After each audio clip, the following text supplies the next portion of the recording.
Hello friends, this is the episode number 8, so let get start. Last scene में हमें दिखाया गया था कि वूफेंग जो है वो चांजी से हार जाती है एंड चांजी उसे जान से मारने वाला होता है। तभी वहाँ पर गोंगजी आ जाता है जो उसे रोक देता है, जिस पर चोंगजी उसे कहता है कि मैं आपके लिए क्या कर सकता हूँ। एंड यहाँ पर गोंगजी को पता चलता है कि ये बोल सकता है, जिसके बाद वो कहता है एक्चुअली में ये मेरी गार्ड है, जिस वजह से ये यहाँ पे आई है क्योंकि मैं वहाँ कुछ भूल गया था। जिस पर चोंगजी कहता है कि मुझे अच्छे से पता है कि तुम्हारा ग्रीन जेट गार्डियन यानी कि तुम्हारा जो गार्ड है वो जिनफैंग है। जिस पर वो बताता है कि एक्चुअली में न्यू गार्ड है एंड किसी भी रूल में नहीं है कि कोई लड़की गार्ड नहीं हो सकती, ये यहाँ पे बस मुझे कुछ देने के लिए आई थी। उसे कहता है कि तो ठीक है, मुझे इसका टोकन देखना है। जिसे सुनकर गोंगजी सोचने लग जाता है कि अभी वो टोकन कैसे लेके आएगा, लेकिन तभी जो वूफेंग है वो टोकन लेके दिखा देती है कि मैं इसकी न्यू गार्ड हूँ। एंड ये देख के काफ़ी ज़्यादा शॉक्ड होता है गोंगजी कि इसके पास जिनफैंग का टोकन कैसे है। और हमें फ्लैशबैक में दिखाया गया है जिनफैंग ने खुद वूफेंग को अपना टोकन दिया था और कहा था कि ये तुम्हें काम आएगा, जिस पर चांगजी मान जाता है और कहता है कि इसके लिए रूम प्रिपेयर करो। लेकिन जो गोंगजी है वो उसे मना कर देता है और कहता है कि एक्चुअली में ये मेरे साथ मेरे रूम में रहेगी।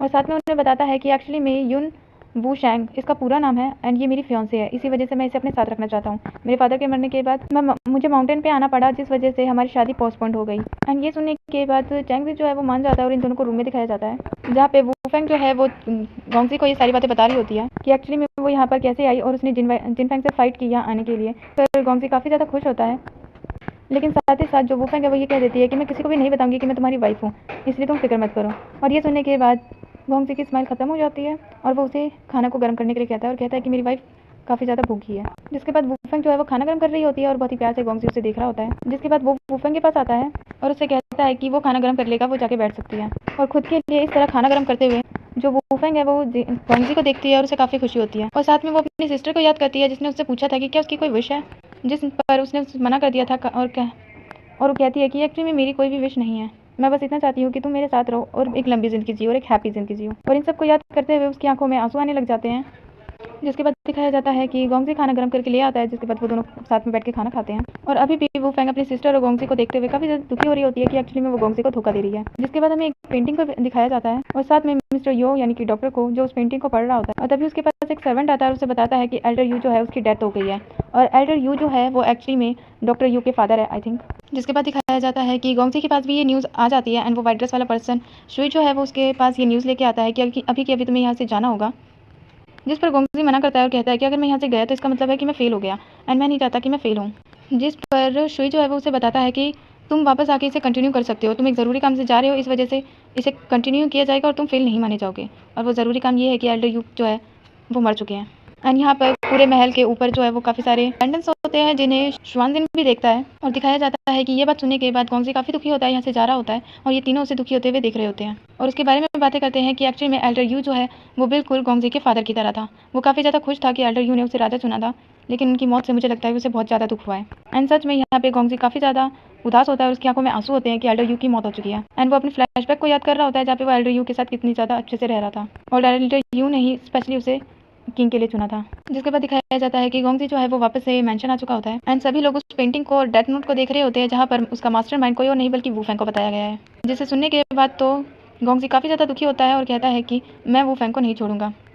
हाउसकीपर जी को मार डाला था और इस वजह से वूफेंग बच गई, अगर उसे नहीं मारा होता तो अभी वो हमारे पास होती, हमारे कब्जे में होती। और वहाँ पे दोनों एल्डर्स होते हैं एंड जिनफेंग जो है वो कहता है कि हम वूफेंग को इतनी आसानी से नहीं पकड़ सकते क्योंकि यहाँ पर उसके बहुत सारे स्पाई हैं जो उस तक ये सारी न्यूज़ पहुँचा देंगे। एंड हमें यहाँ पर वूफेंग को दिखाया जाता है जिनको गार्ड छोड़ने आते हैं उसके रूम तक, और रूम में आके वो देखती है कि यहाँ पे शांगवान है। जिसके बाद दिखाया जाता है कि यहाँ पर एल्डर यू की बॉडी को सभी लोग देख रहे होते हैं और आपस में डिस्कस कर रहे होते हैं। जिस पर यूनसन कहता है कि तुम आने में लेट हो गए, तुम एक बिल्कुल भी अच्छे राजा नहीं हो, अगर तुम एक अच्छे राजा होते तो तुम एल्डर यू को बचा लेते। एल्डर यू को किसी गार्ड ने देखा था यहाँ पर फांसी लगाए हुए एंड श्वानजिन बताता है कि एल्डर यू के पास एक येलो जेड गार्ड टोकन था जो कि उनके पास नहीं है। एंड सभी लोगों की बातें सुनने के बाद गोंगजी जो है वो बताता है इन्हें कि एक्चुअली में इन्होंने सुसाइड नहीं किया बल्कि ये मर्डर है।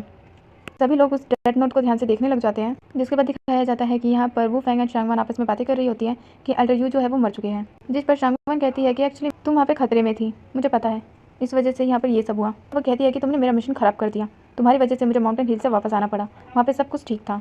जिस पर शांगवान कहती है कि इसका मतलब है कि तुम वहाँ पे वापस जाना चाहती हो और सारा टाइम वहाँ पे सफ़र करना चाहती हो अपनी फोर्टनाइट फेल से। और साथ में बताती है कि एक्चुअली में एल्डर यू का क्या, और एल्डर यू की मौत का इल्ज़ाम वूफेंग के ऊपर है। जिसे सुनकर वूफेंग काफ़ी ज़्यादा शॉक्ड होती है और कहती है कि ये तो हाथी हो गई, यहाँ पे कोई ना कोई ऐसा है जो कि मेरा नाम यूज़ करके यहाँ के सारे सीक्रेट्स को हाइड करना चाहता है। यहाँ पे बहुत सारे सीक्रेट हैं जो सभी लोगों ने अपने अपने तरीके से छुपा रखे हैं। एंड यहाँ पे सॉन्गजिन को दिखाया जाता है जो कि एल्डर यू के बारे में बात कर रहा होता है और वो भी काफ़ी ज़्यादा दुखी होता है, उसकी बातों से तो ऐसे ही लग रहा है, और कहता है कि वो सबसे ज़्यादा गोंगजी को लाइक करते थे। एंड सभी एल्डर्स आपस में बातें कर रहे होते हैं। एल्डर यू जो है वो काफ़ी ज़्यादा अच्छे और स्किल्ड पर्सन थे, उन्हें मारना इतना ज़्यादा आसान नहीं था। जिस पर यूजेन कहता है कि ये सब कुछ वू फेंग के उन स्पाई डॉग्स की वजह से हो रहा है, एल्डर यू को मारा है। जिसके बाद वापस से हमें वू फेंग एंड यहाँ सांगवान को दिखाया जाता है, जहाँ पे वू फेंग अचानक से उसे पेन होने लग जाता है एंड पता चलता है कि एक्चुअली में उसके अंदर भी वही फोर्टनाइट फिल्स है। और फ्लैशबैक में दिखाया जाता है उसके मास्टर ने जो उसे एग दिया था उसी के अंदर फोर्टनाइट फिल्स थी, और बताते हैं कि ये किसी भी इंसान को बहुत ही जल्दी कॉन्टैक्ट में ले आता है। अगर तुमने इसका ख्याल नहीं रखा और टाइम पे एंटीडोट नहीं लिया तो तुम्हें ये अंदर से तुम्हारे ऑर्गन्स को जलाना स्टार्ट कर देगा। एंड ये देखकर शांगवान उसे एक ड्रिंक देती है और उसे पीने के लिए कहती है। जिसके बाद वापस से यहाँ पे दिखाया जाता है कि गोंगजी एंड शांगवान के बीच में बातें हो रही होती हैं कि एल्डर यू की मौत की वजह से ही सही, पर अब तुम यहाँ पे वापस आ चुके हो, इसका मतलब है कि तुम फेल हो चुके हो। जिस पर गोंगजी कहता है कि ये बकवास है, ऐसा नहीं है, मैं बस वहाँ से चला आया क्योंकि यहाँ पे एक इंपॉर्टेंट काम था और उन्होंने ये खुद मुझे कहा है और मैं उसे जाके कंटिन्यू कर सकता हूँ। जिस पर शांगवान एंड यूसी जो है वो तो इस बात को नहीं मानते, क्योंकि अकॉर्डिंग टू द रूल उनकी जो बुक में लिखा है उसके हिसाब से अगर कोई भी माउंटेन हिल के बैक साइड से वापस आ जाता है इसका मतलब वो फेल हो चुका है और वो राजा नहीं बन सकता। जिस पर दोनों एल्डर्स डिसाइड करते हैं कि एक्चुअली में अकॉर्डिंग के रूल्स के अकॉर्डिंग तो गोंगजी जो है वो फेल हो चुका है, लेकिन गोंगजी ने यहाँ आने के बाद पता किया है कि एल्डर यू की मौत जो है वो सुसाइड नहीं बल्कि मर्डर थी, और इसीलिए हम उसे वापस से माउंटेन हिल पे जाकर अपना ट्रायल जो है वो कंटिन्यू करने दे सकते हैं। जिसे सुनकर स्वानजिन को बिल्कुल भी अच्छा नहीं लगता। जिसके बाद वो एल्डर से कहने लग जाता है कि मैं एक टाइम लिमिट देता हूँ, सिर्फ 10 डेज़। सभी लोग जो है वो जो ही लियान जाएंगे और अगर 10 डेज़ में गोंगजी ने अपना ट्रायल कंप्लीट कर लिया तो हम उसे राजा मान लेंगे, और अगर गोंगजी एक अच्छा राजा बन गया फ्यूचर में तो मैं खुद को चेंज कर लूँगा, और अगर ऐसा नहीं हुआ तो मैं मान लूँगा कि एल्डर सब बास्टर्ड होते हैं और मैं अपनी पोस्ट से रिज़ाइन कर दूँगा और कहूँगा कि मुझे गोंग फैमिली से कोई भी लेना देना नहीं है, क्योंकि वो एक अच्छा राजा भी डिसाइड नहीं कर सकते, क्योंकि वो प्लेस मेरी थी। जिसे सुनने के बाद युनसी जो है वो उसे सपोर्ट करता है और कहता है कि मैं आपके साथ हूँ। एंड तभी वहाँ पर डॉक्टर मिस्टर यू आ जाते हैं एंड स्वानजिन एंड युनजिन जो है वो उसे देख के शॉक्ड होते हैं और सोचने लग जाते हैं कि ये कौन है। एंड एल्डर्स बताते हैं कि एल्डर यू की मौत के बाद अब उनकी जगह जो है वो मिस्टर यू लेंगे। जिसके बाद वो स्वानजिन एंड युनसी जो है वो बाहर आ रहे होते हैं और वो वहाँ पे देखते हैं आंट यूजी जो है वो वहीं खड़ी है, जिसके बारे में पूछते हैं कि एक्चुअली वो इतनी रात में यहाँ क्या कर रही हैं। जिस पर आंट यूजी जो है वो बताती है कि मुझे पता है गोंगजी के पास्ट के बारे में। जिसे सुनने के बाद तो सॉन्गजिन काफ़ी ज़्यादा खुश हो जाता है। एंड फाइनली दिखाया जाता है कि आंट उन्हें बता रही होती हैं महल में जब भी कोई लेडी प्रेग्नेंट होती है तो उन सभी लेडीज़ का रिकॉर्ड रखा जाता है, एंड जो बातें वहाँ पे लिखी है जो तुमने सुनी है वो सारी सच है। मैं शाओ लियन के बारे में, लेकिन उनमें से कुछ पेजेस गायब हैं एंड वो पेजेस जो है जिस पर सांचिन कहता है कि वो पेजेस आपके बारे में, पर यूजी जो है वो कहती है कि हाँ वो मेरे बारे में ही है एंड उस बारे में किसी को भी नहीं पता। जिस पर सॉन्गजिन कहता है कि आप बस ये प्रिटेंड करना चाहती हैं कि गोंगजी आप ही का बेटा है, और जिस पर यूजी कहती है कि अगर आपको नहीं बताना है तो हमारे पास और भी रास्ते हैं आपसे निकलवाने के लिए, एक्चुअली मैं उसका पास्ट किया है। जिस पर यूजी आंट जो है वो कहती है कि अगर तुम्हें यकीन नहीं है तो तुम पुराने केसेस को देख सकते हो और इसमें मैं तुम्हारी हेल्प करूँगी, और मैं ऐसा इसलिए कर रही हूँ क्योंकि योर हाइनेस जो है वो मर चुके हैं और अब तो यहाँ पे एल्डर्स भी नहीं है। मैं चाहती हूँ कि गोंगजी और मैं एक पीसफुली लाइफ जिए, शांति से मर जाएं और कोई भी प्रॉब्लम ना आए, और ये बोलकर वो वहाँ से चली जाती हैं। जिसके बाद हमें गोंगजिन के रूम में दिखाया जाता है जहाँ पे जिनफेंग कहता है कि एक्चुअली में स्वानजिन का गोल क्या है। जिस पर जिनफेंग उसे याद करते हुए कहता है कि एक्चुअली में उसने कहा था कि गोंग रेस्टोरेंट में ही वो फेंग के स्पाई हैं, जिस बारे में गोंगजी सोच रहा होता है और कहता है कि एक्चुअली वो क्या करना चाहता है वो उसे भी नहीं पता। इसके बाद वो अपने ट्रायल की बात करने लग जाता है एंड वो मिस यून यानी कि वूफेंग के बारे में कुछ पूछने वाला होता है जिनफेंग, लेकिन वो नहीं पूछता, वहाँ से चला जाता है। जिसके बाद वूफेंग खुद वहाँ पे आती है और उससे कहती है कि क्या तुमने जिनफेंग से ट्रायल के बारे में पूछा। जिस पर गोंगजी यस कहता है और बताता है कि एक्चुअली मुझसे कुछ नहीं बताया। जिस पर वूफेंग उसे बताती है कि वो एक इंटरनल स्किल है और बताती है कि इस टाइम पर उसने वो स्किल यूज़ करके दिखाई थी। जिस पर गोंगजी सोचने लग जाता है और बताता है कि एक्चुअली में वहाँ पर चोंगजी ने उसे एक कोल्ड पूल में बोला था कि वो उसका फर्स्ट ट्रायल है। जिस पर वूफेंग उसे बताती है कि एक्चुअली वो तुम्हारा ट्रायल नहीं टेस्ट है, तुम्हें उसे क्लियर करना होगा जिस वजह से तुम अपनी इंटरनल स्किल्स को बेहतर कर सकते हो, और उसे बताती है कि वो उसके लिए सूप लेके आई है जिस वजह से अगर वो कोल्ड वाटर की प्रैक्टिस करेगा उसे वार्म फील होगा, और बताती है कि एक्चुअली में ये उसने डॉक्टर फिजिशियन से पूछ के ही लाई है। जिस बात से गोंगजी काफ़ी ज़्यादा खुश हो जाता है और कहता है कि क्या तुम मेरे लिए वरिड हो। जिस पर वूफेंग जो है वो कुछ नहीं कहती और कहती है कि मैं एक सर्वेंट को बोलती हूँ तुम्हारा रूम प्रिपेयर करने के लिए। जिसके बाद हमें स्वानजिन को दिखाया जाता है जो कि एक बुक पढ़ रहा होता है और उसके पास शांगवान आती है, जिस पर वो उससे कहता है कि अगर तुम्हें कोई काम नहीं है तो तुम यहाँ से जा सकती हो क्योंकि वो भी बिजी है।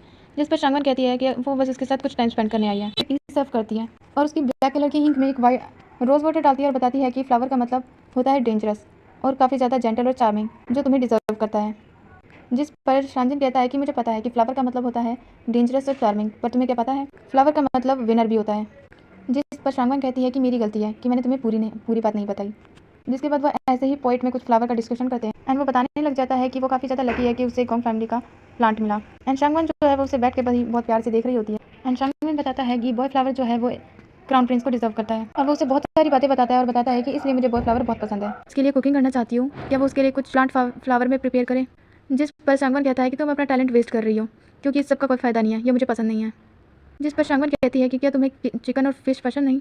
जिस पर शांगवान कहता है कि एक्चुअली मुझे चेंज पसंद नहीं, इसलिए तुम जाओ यहाँ से। जिस पर वो उसका थोड़ा रूड बिहेवियर देख के वहाँ से जाने लग जाती है एंड शानजिन जो है वो उसे रोकता है और उससे पूछता है कि क्या उसे पता है कि फ्लावर का मतलब एजाइली होता है। जिस पर शांगवान हाँ करती है एंड फ्लैशबैक याद करती है कि एक्चुअली में जब वो सभी सर्वेंट्स के साथ प्लांट वगैरह लगा रही होती है तो उसमें एजाइली फ्लावर होता है, जिसका मतलब होता है रोमांटिक। एंड शांगवान जो है वो यहाँ पे प्रिटेंड करती है कि सांजिन जो है वो काफ़ी ज़्यादा एजुकेटेड पर्सन है, उन्हें इनका मतलब पता होगा और वो मेरी फीलिंग्स को समझेंगे। जिससे सांजिन याद करता है और कहता है कि अभी मत जाओ, थोड़ी देर यहीं पे रुको। जिसके बाद दिखाया जाता है कि जो मिस्टर यून है वो वापस अपने हाउस आकर कुछ सोच रहा होता है और थोड़ी देर बाद दिखाया जाता है कि एक्चुअली में शांगवान जो है उसे काफ़ी ज़्यादा पेन हो रहा होता है, क्योंकि यहाँ पर जो वुफेंग है वो कुछ पिल या कुछ दवाई ले रही होती है एंड शांगवान कहती है कि पाउडर का यूज़ मत करो। और यहाँ पर हमें गोंगजी को दिखाया जाता है जो कि ठंडे पानी में बैठने की प्रैक्टिस कर रहा होता है एंड शांजिन को दिखाया जाता है जो कि सोच रहा होता है। गोंगजी जो है वो पूरी मेहनत कर रहा है उस ट्रायल को क्लियर करने की, अगर ऐसा हुआ तो वो बहुत ही जल्दी उसको क्लियर कर लेगा। एंड वुफेंग जो है वो अपने बारे में सोच रही होती है कि उसके मास्टर ने उससे कहा था कि अगर उसने एंटीडोट टाइम पे नहीं लिया फोर्टनाइट फेल्स का तो उसकी बॉडी अंदर से जलना शुरू हो जाएगी और इंटरनल स्किल्स जो है